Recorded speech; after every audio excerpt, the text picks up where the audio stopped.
Iain Duncan Smith said that, if the UK left the EU and started trading on terms set by the World Trade Organization, that would not be the same as having no trade deal. The former Tory leader told the BBC it's a deal, it's not a free trade arrangement, it's WTO.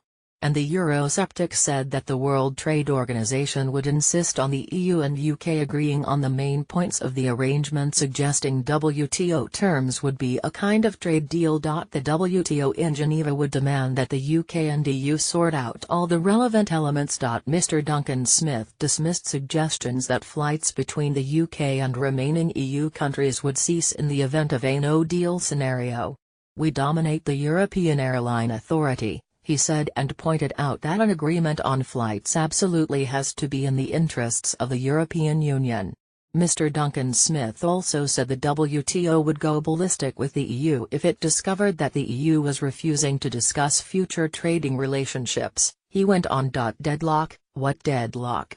EU Council President Donald Tusk says reports have been exaggerated that would damage all the countries outside the European Union's trade. "So they absolutely have to reach an agreement with us," he said. "It's utter nonsense," he said. But he denied wanting the UK to crash out of the EU without a deal. "We would like to have a free trade arrangement," he said. "We've been partners for 40 years with the European Union and we would like to see that arrangement continue smoothly if we possibly can." And he emphasized that the main sticking point was over the divorce bill, accusing the EU of messing about on the money.